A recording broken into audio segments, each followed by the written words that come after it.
Hoy, queridos amigos y colegas, me gustaría hacer un ejercicio de prospectiva jurídica con todos ustedes y comentar a vuela pájaro algunas notas jurídicas sobre una de las propuestas más interesantes que hemos escuchado o que se han planteado en los últimos años en materia de seguridad ciudadana y que están llamando mucho la atención.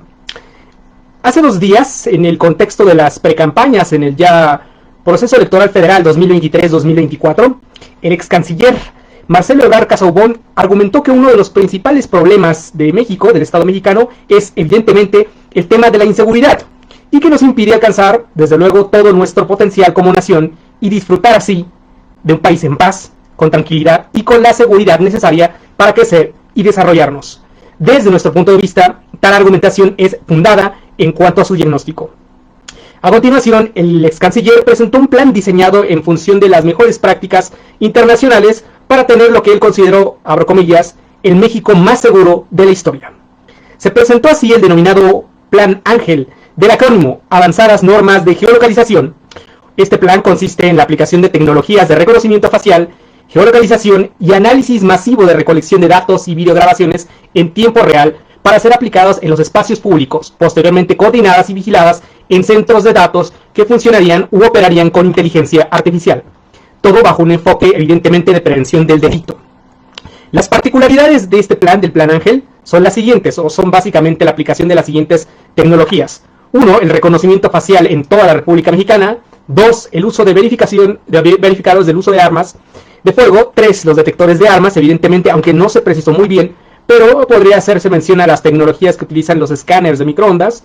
4. El reconocimiento morfológico de lo que se ha denominado como delincuentes, entre comillas, a través de fenotipos, es decir, de apariencias, para establecer patrones. Y este sin duda una de las críticas más fuertes que se le ha hecho a este plan y que ha sido objeto de polémicas e incluso ha motivado algunos memes, ciertamente en redes sociales, pues la razonabilidad de la medida es que un delincuente tiene una cierta forma de actuar y caminar, y evidentemente todas aquellas personas que llegasen a encajar en este fenotipo, bueno, pues podrían ser evidentemente detenidas, no sabemos si legal o arbitrariamente, ¿verdad? Ciertamente. 5. Los rastreadores de vehículos que ya existen pero que no están en este momento conectados o interconectados. 7. Cámaras inteligentes para los miembros de la Guardia Nacional.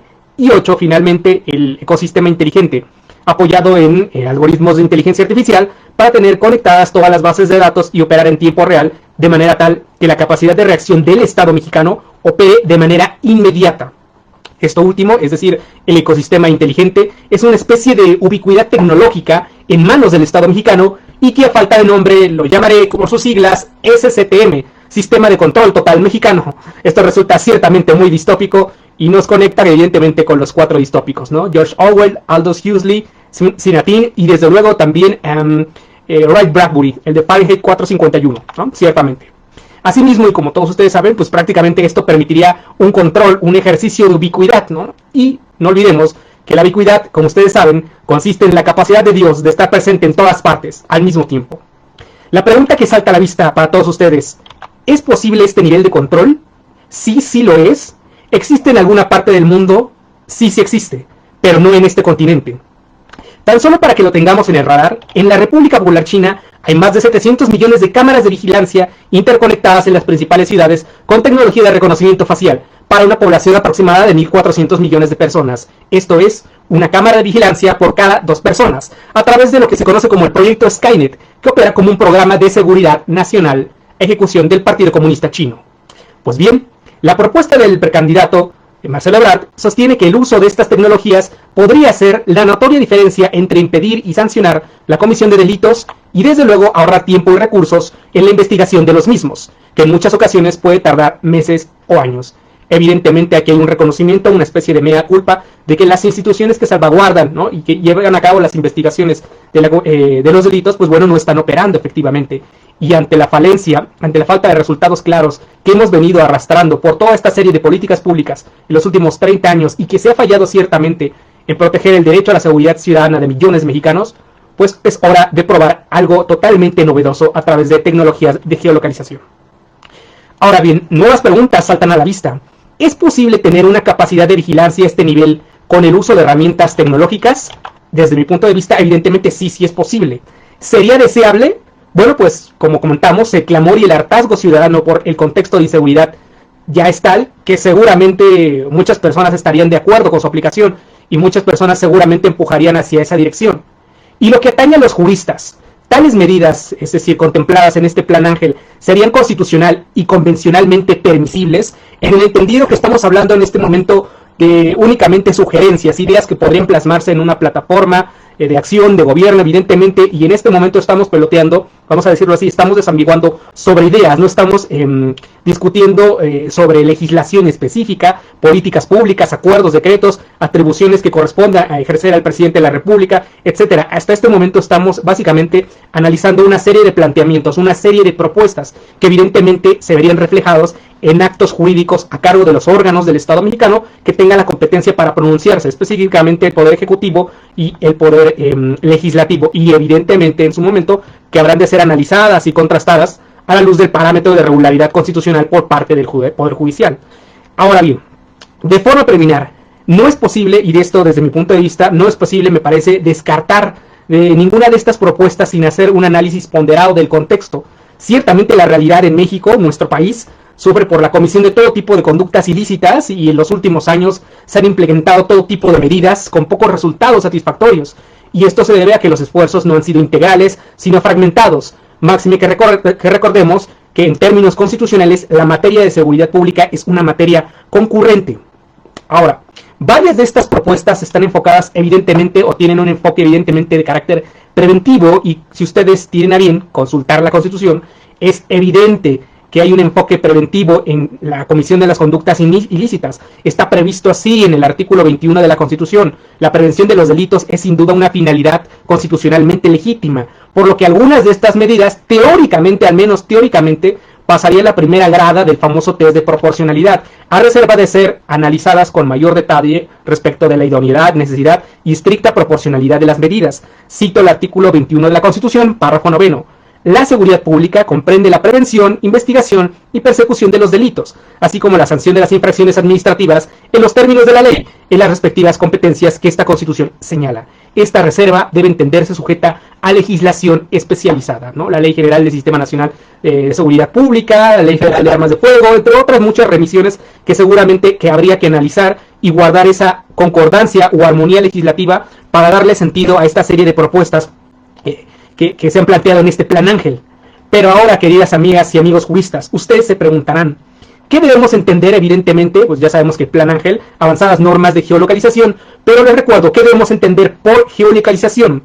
Pues bueno, de acuerdo con la doctrina constitucional, la geolocalización se refiere a la ubicación geográfica en tiempo real de un aparato móvil y no implica la intervención de comunicaciones que se realicen a través de esos equipos, ni siquiera el registro de llamadas, por lo que no se vulnera el derecho a la privacidad. Esto se ha desarrollado a lo largo de la doctrina constitucional en algunos precedentes de la Suprema Corte. Contamos desde luego con varios ya, ¿no? Son vinculantes para los operadores jurídicos del Estado mexicano y ya han abordado, vamos a decir, tangencialmente o directamente el tema. El primero de ellos tenemos el famoso leading case de la acción de inconstitucionalidad 32/2012 bajo la ponencia de la ministra Luna Ramos, que estudió los artículos 133 quater del Código Federal de Procedimientos Penales y 40 bis de la Ley Federal de Telecomunicaciones. El segundo de los precedentes lo tenemos en la acción de inconstitucionalidad 10/2014 y sus acumuladas, en donde la Comisión Nacional de los Derechos Humanos cuestionó la validez del artículo 303 del Código Nacional de Procedimientos Penales. Y finalmente, la acción de inconstitucionalidad 82/2021 y su acumulado 86, promovidas por el Instituto Nacional de Transparencia, Acceso a la Información y Protección de Datos, así como una minoría parlamentaria de la 64ª legislatura del Congreso de la Unión que cuestionaron reformas a la Ley Federal de Telecomunicaciones y Radio y Difusión. Evidentemente, este último precedente de carácter vertical fue fallado el 26 de abril del año 2022, el año pasado, por unanimidad de votos de las y los ministros de la Suprema Corte. Y en las consideraciones se precisaron algunos elementos bastante interesantes al analizar este famoso Padrón Nacional de Usuarios de Telefonía Móvil, el llamado PANAUT. Ustedes recordarán. Por ejemplo, el precedente sostuvo que el derecho a la protección de datos tiene en su núcleo duro la noción de intimidad y privacidad. De hecho, a lo largo de las consideraciones de esta sentencia, que ya es del dominio público y pueden consultar en cualquier momento, se tomaron como parámetro normativo de control constitucional y convencional el famoso convenio para la protección de las personas con respecto al tratamiento automatizado de datos de carácter personal. Este es un tratado internacional muy especializado que nació en el ámbito del Consejo de Europa y del cual el Estado mexicano sí es Estado parte, ¿no? Así es, como están escuchando, un tratado regional de raíces europeas que vincula a un estado americano, en este caso al estado mexicano. Pues bien, en las consideraciones de esta acción de inconstitucionalidad, repito, la 82/2021, las ministras y los ministros precisaron lo siguiente, cito, los datos personales sensibles podrían abarcar, por ejemplo, datos relacionados con la salud personal, las preferencias sexuales o vida sexual, las creencias religiosas, filosóficas o morales, la afiliación sindical, los datos genéticos, los datos biométricos dirigidos a identificar de manera unívoca a una persona física, las opiniones políticas o el origen racial o étnico, información sobre cuentas bancarias, documentos oficiales, información recopilada de niñas, niños o geolocalización personal. Fin de la cita. Ahora bien, en este ejercicio de prospectiva jurídica es evidente que algunos de los elementos del Plan Ángel necesariamente implicarían realizar lo que la doctrina constitucional conoce como la ley referenda, es decir, insisto, reformas, adiciones, elaboración de políticas públicas, acuerdos, modificación de acuerdos, etcétera, e inclusive reformas de carácter constitucional o adiciones de carácter constitucional.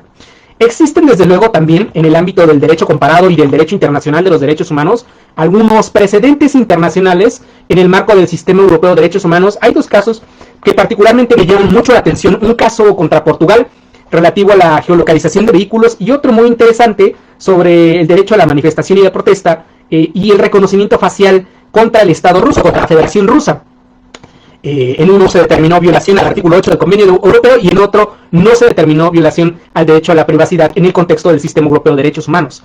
Asimismo, en el ámbito del Sistema Universal, es decir, en Naciones Unidas, y dentro de los mecanismos especiales en el Consejo de Derechos Humanos, también se ha analizado y se ha estudiado esta serie de temas de vigilancia masiva e intervención de comunicaciones y uso de geolocalización, incluso, insisto, de manera masiva. Por ejemplo, se ha interpretado que el artículo 17 del Pacto Internacional de Derechos Civiles y Políticos se refiere a la prohibición de injerencias evidentemente arbitrarias o ilegales en la vida privada, la familia, domicilio, correspondencia, incluso a escala masiva.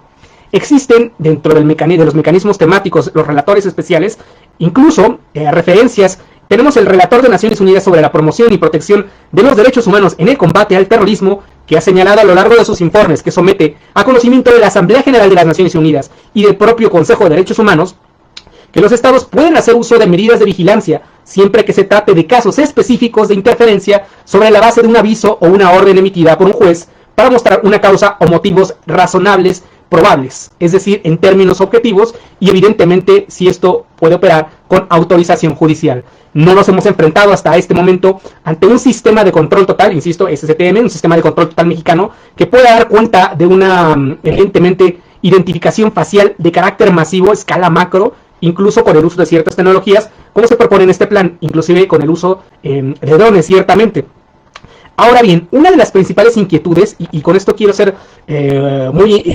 vamos a decir, muy técnico, que saltan a la vista y como derecho humanista, tiene que ver desde luego que con la aplicación de esta serie de medidas de vigilancia masiva, insisto, incluso el mecanismo de reconocimiento facial a escala macro, es si algunas de estas medidas introducen efectos de un sistema que es propio del mecanismo de restricción o suspensión de los derechos humanos del artículo 29 de la Constitución Federal, pero que o bien no están en este momento contemplados o bien serían materia de futura legislación. Por eso hablamos del eje referenda. Por lo que de manera preliminar, al menos para un servidor, existen dudas legítimas sobre si el reconocimiento facial masivo en toda la República y la utilización masiva de drones pudiera ser utilizado en contextos de normalidad constitucional. No sin antes recordar que en términos del párrafo segundo del artículo 29 de la Constitución, el derecho a la privacidad no se encuentra contemplado dentro del núcleo duro de derechos. ¿Qué quiero decir con esto? Es posible, sí, que pueda ser suspendido, pero únicamente a través del mecanismo que reconoce el artículo 29 de la Constitución Federal. Consecuentemente, no tengo la certeza, al menos de manera preliminar, y esto como una interpretación a título estrictamente académico y particular, no tengo la certeza de que pueda realizarse en términos del artículo 21 de la Constitución Federal, porque vamos a decirlo así, la utilización masiva de algunas de estas tecnologías implicaría ejercer de facto el sistema o el mecanismo reconocido o contemplado en el artículo 29 de la Constitución Federal. En términos generales, algunas de las medidas que se proponen en este denominado Plan Ángel y que puedan traducirse ya en actos, normas, podrían desde luego tener algunos vicios de inconstitucionalidad o incompatibilidad convencional, a menos claro, insisto, a que en términos de la ley referenda, ¿no?, se puedan llevar a cabo ciertas adecuaciones jurídicas. ¿Estas medidas sirven? Esta es una pregunta que evidentemente va a saltar a la vista, seguramente en los próximos años va a ser colocado en la palestra en el momento en donde, si esto se ve reflejado en legislación o políticas públicas, esto se va a plantear. Es decir, ¿sirven estas medidas? Pues bueno, parece ser que sirven en aquellos lugares en donde los derechos humanos son opcionales, ¿no? Ciertamente. Por ejemplo, vamos a citar algunos casos. Durante los primeros 8 meses del año 2016, en la ciudad de Nanchang, en la provincia de Jiangxi, fueron arrestados 1.600 sospechosos, personas sospechosas, con los cuales se resolvieron de manera preventiva más de 3.000 delitos y se impusieron más de 90.000 multas a través del sistema Skynet, que, insisto, opera bajo un régimen de seguridad nacional del Partido Comunista Chino, ¿no? Así, en 3 años, el sistema Skynet ayudó a resolver más de 17.000 faltas administrativas y delitos, incluyendo algunos de carácter calificado graves, como robos u homicidios. Ciertamente la cultura china no es como la cultura en México. Uno de los grandes temas olvidados en el contexto de los temas de seguridad ciudadana es evidentemente avanzar en las propuestas de cultura de la legalidad. Hemos insistido a lo largo de mucho tiempo en este tipo de temas y que debe comenzar evidentemente desde el jardín de niños. Y a falta de esta o del abandono del Estado mexicano en fomentar la cultura de la legalidad, pues bien, hoy nos enfrentamos a esta serie de propuestas en donde se colocan, ¿no?, a debate modelos de carácter distópico y de control total, que en algunos casos y en determinadas circunstancias, y analizándolo tanto en abstracto como en concreto, pudieran comprometer la vulneración de ciertos derechos humanos de manera masiva. Con esto tampoco queremos descalificar evidentemente lo que se propone. No nos cerramos a un planteamiento, a un estudio que se pueda hacer detallado de cada una de estas medidas. Evidentemente lo del fenotipo, hay a las delicias de César el Hombroso, ¿verdad?, ¿no?, para reconocer cuáles son las personas que tienen un perfil de, entre comillas, de delincuentes. Y evidentemente la antropometría ya quedó rebasada hace muchos años, ¿no? No nos cerramos a discutir y analizar una serie de planteamientos que son ciertamente novedosos para paliar, para combatir o mejorar un contexto de cosas que ciertamente ya es una necesidad y es urgente, que es dotar de seguridad, tranquilidad, paz y estabilidad a la mayor parte de la población del Estado mexicano. Pero el debate, que en su momento deberá realizarse, deberá estar abierto y de cara a la sociedad y desde luego a los defensores de derechos humanos, no sin antes evidentemente recomendar que la asesoría jurídica, el planteamiento y el análisis, incluso la consejería jurídica que en su momento llegue a plantear esta serie de medidas a través de legislación y políticas públicas, debe estar minuciosa y pulcramente detallado, ¿no?, porque en ello va, ¿no?, la posible vulneración de los derechos humanos de millones de personas. Son medidas que se han aplicado ciertamente en otras latitudes, que no son desconocidas, pero no sabemos cuál podría ser el contexto que se pudiera presentar para el Estado mexicano. Nuestra sociedad y nuestra cultura es totalmente diferente a otras en donde, bueno, los derechos humanos son opcionales y en donde no se goza de libertades plenas, ciertamente. Y allí, como dicen los clásicos, donde se renuncia a la libertad por seguridad, pueden pasar muchas cosas, pues algunas cosas de carácter negativo, ciertamente, ¿no? Así que esta es una pequeña video reacción a esta serie de medidas bastante interesantes que se proponen y que podrían comprometer la vulneración de algunos derechos, y por ello llamamos al debate en esta tarde, bueno, en esta noche, de Día del Abogado y de la Abogada, ciertamente. Sin más por el momento, quedo a sus órdenes deseándoles una excelente noche y, como siempre les decimos, amigas y amigos, hoy y siempre, libertad para todos. Bye.